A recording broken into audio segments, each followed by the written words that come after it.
स्वर्गीय राजेश कोठे यांच्या जयंतीनिमित्त पत्रकारांच्या आरोग्याची काळजी घेण्याचा सामाजिक बांधिलकीतून प्रख्यात गॅस्ट्रोएंटरोलॉजिस्ट डॉक्टर सूर्यप्रकाश राजेश कोठे यांनी आयोजित केलेल्या मोफत आरोग्य तपासणी शिबिराला रविवारी उत्स्फूर्त प्रतिसाद मिळाला. अक्कलकोट रोड MIDC येथील महालक्ष्मी बँक्वेट हॉलमध्ये पार पडलेल्या या शिबिरात प्रिंट, इलेक्ट्रॉनिक आणि डिजिटल माध्यमातील मोठ्या संख्येने पत्रकारांनी सहभाग घेत आरोग्य तपासणीचा लाभ घेतला. या शिबिराचे उद्घाटन सोलापूर श्रमिक पत्रकार संघाचे अध्यक्ष विक्रम खेलगुडे आणि ज्येष्ठ मानसोपचार तज्ज्ञ डॉक्टर श्रीकांत पाटणकर यांच्या हस्ते झाले. यावेळी डॉक्टर सूर्यप्रकाश कोठे, ज्येष्ठ पत्रकार राकेश टोळे, इन सोलापूर न्यूजचे चॅनल प्रमुख समाधान वाघमोडे, दैनिक सकाळचे संपादक सिद्धराम पाटील, ABP माझाचे राजकुमार शास्त्री, दैनिक नवराष्ट्रचे संपादक राजकुमार नरोटे, डिजिटल मीडिया संघटनेचे अध्यक्ष विजयकुमार बाबर, यल्लादास गड्डम, व्यंकटेश चिलका आणि श्रीनिवास चिलका यांची प्रमुख उपस्थिती होती. प्रास्ताविकात डॉक्टर सूर्यप्रकाश कोठे यांनी पत्रकारांचे काम अत्यंत धकाधकीचे व तणावपूर्ण असल्याने अनेकदा त्यांच्या आरोग्याकडे दुर्लक्ष होते. ही बाब लक्षात घेऊन त्यांच्या आरोग्याची काळजी घेण्याच्या उद्देशाने हे विशेष शिबिर आयोजन करण्यात आल्याचे सांगितले. हा दिवस माझ्यासाठी प्रेरणादायी व त्याचबरोबर भावनिक असा आहे. स्वर्गीय राजेश कोठे यांच्या 60व्या जयंतीनिमित्त या एक असा उपक्रम घेण्याच्या जेव्हा आमच्या मनात आलं, त्यावेळेला यामध्ये सेवा, आरोग्य आणि कृतज्ञता या 3 मूल्यांचं सुंदर असा संगम असलेला हा कार्यक्रम घेण्याचं आम्ही ठरवलं. पत्रकारिता हा समाजाचा एक जागता प्रहरी आहे. लोकशाहीचा चौथा स्तंभ म्हणून आपण पत्रकारितेला ओळखतो. आजच्या धकाधकीच्या आयुष्यामध्ये आपण बातमी किंवा लोकांचे प्रश्न सोडवण्यासाठी आपण दिवस रात्र कष्ट घेतात. त्याचबरोबर पाऊस असू दे, ऊन असू दे, त्याची कुठलीही पर्वा न करता आपल्या आरोग्याकडे दुर्लक्ष करत त्याकडे आपण आपलं काम म्हणून लोकांची समस्या सोडवण्यासाठी जास्तीत जास्त वेळ देतात. अशा आरोग्य शिबिर आयोजन करण्याचा हेच मूळ हेतू आहे की हा केवळ कार्यक्रम नसून समाजासाठी झटणाऱ्या पत्रकारांसाठी व्यक्त केलेली आमच्याकडून एक कृतज्ञतेची भावना आहे. आज जे आम्ही तपासणी शिबिर इथे ठेवलेलं आहे त्यामध्ये लिव्हर फंक्शन टेस्ट म्हणजे कावीळ तपासणी, हेपॅटायटिस B, हेपॅटायटिस C, बरेच असे जे आजार आहेत की ज्याची आपल्याला नॉर्मल जे आपण रुटीन चेकअप करतो त्याच्यामध्ये आपण करत नाही आणि त्यामुळे काही प्रमाणात ते दुर्लक्षित होतं. आणि जसं डायबिटीस आणि ओबेसिटीचं कॅपिटल इंडिया होत चाललंय, त्याचबरोबर या व्हायरल हेपॅटायटिसचंही तसं होत आहे. आणि ह्या व्हायरल हेपॅटायटिस म्हणजे हेपॅटायटिस B किंवा हेपॅटायटिस C ची जर तपासणी केली आणि ती तपासणी जर वेळेत केली आणि आपल्याला माहिती झालं की आपल्याला हा रोग आहे, तर त्यापासून आपण लिव्हर सिरोसिस नावाचा एक मोठा आजार आहे ते आपण थांबवू शकतो. त्याचबरोबर नेत्र तपासणी आज आपण करतोय. फायब्रोस्कॅन नावाची एक तपासणी ठेवली. फायब्रोस्कॅन ही तपासणी अशी आहे की जी आपल्या सोलापूरमध्ये हे तपासणी केली सुविधा अवेलेबल नाहीये. त्यामध्ये आपल्याला लिव्हरला किती चरबी जमा झालेली हे कळतं. आणि नॉन इन्व्हेसिव्ह म्हणजे त्याच्यामध्ये आपल्याला पहिल्या जुन्या काळामध्ये लिव्हर खराब झाले, किती टक्के खराब झालेलं आहे किंवा लिव्हरला सूज आहे का हे बघण्यासाठी सुई टाकून तपासणी करावी लागायची. पण आता तसं कुठलीही तपासणी न करता फक्त एक सोनोग्राफी सारखं प्रोब ठेवलं की आपल्याला त्या आजाराची माहिती आपल्याला त्याच्यामध्ये मिळते. त्यामुळे आम्ही हा hepatitis B, hepatitis C, liver function test, fibroscan, त्याचबरोबर शुगर आणि पाटणकरां सरांचं एक लेक्चर याच्यावरती ठेवलेलं आहे. ताणतणाव व्यवस्थापन. आपल्याला माहिती आहे की स्ट्रेस हे खूप मोठं कारण आहे कुठल्याही हृदयाच्या किंवा बाकीच्या आयुष्यातल्या मेन जे आरोग्यासाठी धोकादायक आहे. तर कुठेतरी हा जर आपण ताणतणाव मॅनेज केलं तर पुढील आपल्याला मानसिक फक्त शारीरिक दृष्ट्या आपल्याला चांगलं चालणार नाही, तर मानसिक हे आरोग्य तितकंच महत्वाचं आहे. माझे दिवंगत वडील स्वर्गीय राजेश कोठे यांनी आयुष्यभर माणुसकी, समाजसेवा आणि लोकशाहीच्या जिव्हाळ्याचे नाते जपले. त्यांचं मित्र परिवार खूप मोठं होतं. त्यांचं मूळ काम हे पत्रकारिता म्हणजे आपल्या प्रिंट मीडियाशी रिलेटेड होतं. त्यांचं स्वतःचं प्रिंटिंग प्रेस होतं आणि त्यामुळेच सुराज्य नावाचं दैनिक त्याच्यानंतर माझ्या आजोबांनी त्यांच्या स्मरणार्थ ती सुरुवात केलेली होती. माझी एकच विनंती आहे की पत्रकार लोकांना आपण आपल्या आरोग्याची काळजी तितकंच घ्यायला पाहिजे जितकं आपण समाजाच्या घेतोय. आणि आपल्या शरीराने दिलेले छोटे छोटे जे इशारे दुर्लक्षित करू नका. वेळेवरती तपासणी करा आणि उपचार घ्या. त्यामुळे अनेक गंभीर आजार पुढे जाऊन टाळू शकता. आज उपस्थित राहून हा जो उपक्रम आम्ही घेतलेला आहे ते यशस्वी करण्यासाठी उपस्थित असलेले सर्व पत्रकार मित्रांचं, डॉक्टरांचं, स्वयंसेवकांचं आणि सहकाऱ्यांचं मी मनपूर्वक आभार मानतो. आणि या कार्यक्रमाचा आपण फायदा करून घ्यावा एवढं मी सांगतो आणि एवढं बोलून थांबतो. धन्यवाद. जय हिंद, जय महाराष्ट्र. समाजाप्रती असलेली आपली बांधिलकी जपत पत्रकारांसारख्या समाजाच्या महत्त्वाच्या घटकासाठी त्यांनी हाती घेतलेला हा उपक्रम सर्व स्तरातून कौतुकास्पद पात्र ठरला. सोलापूर श्रमिक पत्रकार संघाचे अध्यक्ष विक्रम खेलबोडे यांनी डॉक्टर कोठे यांच्या सामाजिक जाणिवेचे कौतुक करत पत्रकारांसाठी मेडिक्लेम योजनेच्या दृष्टीने एखाद्या रुग्णालयासोबत टायअप करण्यासाठी पुढाकार घ्यावा अशी अपेक्षा व्यक्त केली. जयंतीनिमित्त डॉक्टर सूर्यप्रकाश कोठे यांनी मीडियातील सर्वच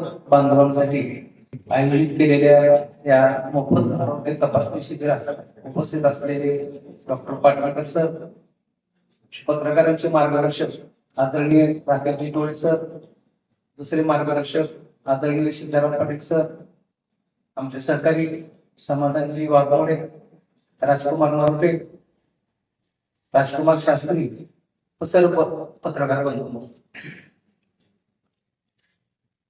पत्रकारांच्या आरोग्याची खऱ्या अर्थाने डॉक्टर सूर्यप्रकाश कोठे यांनी काळजी घेतली आहे.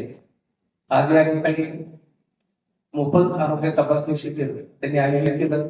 त्याबद्दल सर्वच पत्रकारांच्या वतीने मी पहिल्यांदा त्यांचं आभार मानतो. श्रमिक पत्रकार संघाच्या वतीने आम्ही गेल्या 13 वर्षापासून पत्रकारांच्या कुटुंबियांसाठी मेडिक्लेम योजना राबवतो. डॉक्टर साहेब, दरवर्षी कसा प्रीमियम वाढत जातात, त्यामुळं भविष्यात ही योजना राबवणं थोडंसं जिकरीचं वाटतंय. यावर्षी साधारण त्या पॉलिसीचा प्रीमियम 16,000 रुपये होता. त्यातील प्रत्येक पत्रकार सभासदांचे 8,000 आपण पत्रकार संघाच्या वतीने भरतो. पत्रकार संघ दरवर्षी 14 ते 15 लाख रुपये आरोग्यावर खर्च करतो. भविष्यात डॉक्टर साहेबांनी माझी एक विनंती आहे की सोलापुरातील बऱ्याचशा हॉस्पिटलचे आपले संबंध आहेत. आपले बंधू आमदार देवेंद्र दादा हे सामान्यांचे प्रश्न सोडवत आहेत. आपण सामाजिक कार्यातून लोकांचे प्रश्न सोडवत आहात. माझी या निमित्ताने एक विनंती आहे की जे सोलापुरातील हॉस्पिटल आहे, मार्कंडे असेल, आपलं हॉस्पिटल आहे, आपल्या संबंधात अनेक हॉस्पिटल आहेत, या हॉस्पिटलने पत्रकारांच्या ज्या तपासण्या आहेत त्या सर्वच एंजिओग्राफी असतील किंवा इतर तपासण्या असतील त्या नाममात्र किमतीत करण्यासाठी आपण पुढाकार घ्यावा. आणि जे उपचार आहेत, आता हॉस्पिटलला सध्या महागाचे उपचार आहेत. आमचे 2 लाखाची पॉलिसी आहे, काही जणांचे 3 लाख 4 लाख अशी बिलं होतात. तर हॉस्पिटलच्या उपचारात किमान 50% सवलत सर्वच पत्रकारांना द्यावी यासाठी आपण पुढाकार घेऊन असं काय पत्रकार संघाचं आणि हॉस्पिटलचं असं काय करार करता येते का, आपण यासाठी लक्ष द्यावं हीच या निमित्ताने विनंती करतो. आणि पत्रकारांसाठी आपण आरोग्य शिबिर राबवलं त्याबद्दल परत एकदा मनापासून आपला आभार मानून माझे 2 शब्द संपवतो. ज्येष्ठ पत्रकार राकेश टोळे यांनी स्वर्गीय तात्यापासून कोठे कुटुंब समाजसेवेत अग्रस्थानी राहिले असून त्याच समाजविमुख परंपरेचा वारसा डॉक्टर सूर्यप्रकाश कोठे समर्थपणे पुढे नेत असल्याचे सांगत त्यांच्या कार्याचे कौतुक केले. आपण जमलोय त्याबद्दल जास्त बोलणार नाही, 2च मिनिटात संपवतो. मला वाटतं की आज हा कार्यक्रम झाला आणि ज्यांनी सोलापूरसाठी गेल्या 50 वर्षामध्ये सोलापूरच्या विकासाची जी स्वप्न पाहिली होती ते आमचे परमगुरू श्रद्धेय विष्णुपंत तात्या कोटे साहेब यांची स्वप्न पूर्ण होण्याच्या दिशेनं वाटचाल सुरू आहे आणि त्यांचे दोन्ही नातं तितक्याच तडफेनं सोलापूरचे प्रश्न सोडवत आहेत. देवेंद्र कोठे आमदाराच्या रूपाने त्यांनी सोलापूरचे अनेक वर्षांचे प्रश्न, पिकाचा बिटूचा प्रश्न सुद्धा ज्या तडफेने सोडवला आणि हे सगळं सोलापूर बघतोय आणि तितक्याच तडफेनं गेल्या डॉक्टर साहेबांनी गेल्या अनेक महिन्यांपासून जे सामाजिक काम सुरू ठेवलंय. सोलापुरातल्या नागरिकांची काळजी घ्यायची, सोलापुरातल्या सर्वसामान्य गोरगरिबांना आपल्या डोळ्यासमोर हॉस्पिटल म्हटलं की येतं की गरिबांना लुबाडण्याचा कारखाना, पण ते बदलून एखादं हॉस्पिटल किंवा एखादा डॉक्टर समाजासाठी, समाजातल्या तळागाळातल्या लोकांसाठी स्वतःच्या पदरचा पैसा खर्च करतो, हे दुर्मिळ उदाहरण फक्त तात्यांच्या घरातच बघायला मिळतं. आणि त्याबद्दल मी डॉक्टर सूर्यप्रकाश कोटे यांचे आभार मानतो. आजचा कार्यक्रम आपण घेतला. आज फक्त एक अडचण अशी झाली की आपण फक्त पाटणकर सरांचं व्याख्यान ठेवलं असतं तर इथं गर्दी अजून जास्त दिसली असती. तर आमचे पत्रकार तपासण्याला घाबरतात. त्यांना तपासणी आहे म्हणून सांगितलं की ते म्हणतात की मला काय आजार निघाला तर मी काय करू. म्हणजे खरं तर आधी पाटणकरांचं व्याख्यान आणि मग तपासणी केली असती ना तर अनेक पत्रकार तपासणी करून घ्यायला तयार झाले असते. कारण तपासणीच्या नावाने तणावात येणं हा आमच्या पत्रकारांचा एक मोठा गुण आहे. हा दुर्गुण आहे खरं तर. मी नेहमी सांगत असतो की तपासणीला सामोरं जा. तपासणीशिवाय तुमच्या शरीरामध्ये काय व्याधी आहेत यात तुम्हाला कळत नाही. तुम्ही समाजातल्या व्याधींवर बोट ठेवताय पण स्वतःतल्या व्याधीकडे दुर्लक्ष करताय. मला वाटतं या पुढच्या काळात डॉक्टर साहेबांनी जेव्हा कधी असे कार्यक्रम डॉक्टर साहेब अरेंज करतील तेव्हा आपल्या सर्व पत्रकारांनी धाडसानी पुढे यावं आणि स्वतःची तपासणी करून घ्यावी. या कार्यक्रमाबद्दल मी डॉक्टर सूर्यप्रकाश कोटे आणि कोटे कुटुंबियांचं मनपूर्वक आभार मानतो. आम्हाला आपण इथं बोलवलं आणि आमच्या पत्रकारांचा इतका बारकाईने विचार केला त्याबद्दल आपले धन्यवाद आणि पुढील कार्यक्रमासाठी शुभेच्छा. शिबिरामध्ये liver function test, hepatitis B, hepatitis C, random blood sugar, संगणकीकृत नेत्र तपासणी तसेच फॅब्रोस्कॅन अशा अत्याधुनिक तपासण्या मोफत करण्यात आल्या. त्यामुळे पत्रकारांना एकाच ठिकाणी सर्वकष आरोग्य तपासणीची सुविधा उपलब्ध झाली. यावेळी ज्येष्ठ मानसोपचार तज्ज्ञ डॉक्टर श्रीकांत पाटणकर यांनी धावपळीच्या जीवनात ताणतणाव व्यवस्थापन या विषयावर मार्गदर्शन केले. बातम्यांच्या धावपळीत समस्या असते पत्रकारांसाठी ताण व्यवस्थापन हा माझा आजचा विषय आहे. आपल्यापैकी बऱ्याच जणांनी सिंहासन हा सिनेमा बघितला. किती जणांनी बघितला? बऱ्याच जणांनी बघितला. आता जब्बार पाटीलांनी दिग्दर्शन केलं. मला त्यातला सर्वात जास्त आवडलेलं पात्र आजच्या दिवशी तरी खास करून ते म्हणजे निवडून फुलंती साकारलेला दिगू टिपणीस नावाचा एक पत्रकार की ज्याच्या नजरेतनं हा संपूर्ण सिनेमा समाजाचं, राजकारणाचं त्यावेळेचं चित्रण करतो. आणि तुम्हाला तो शेवट आठवतोय का? शेवटी दिगू टिपणीसचं संपूर्ण मानसिक संतुलन वेगवेगळं. हा 1960 1986 आणखी एक चित्रपट आला न्यू दिल्ली टाइम्स.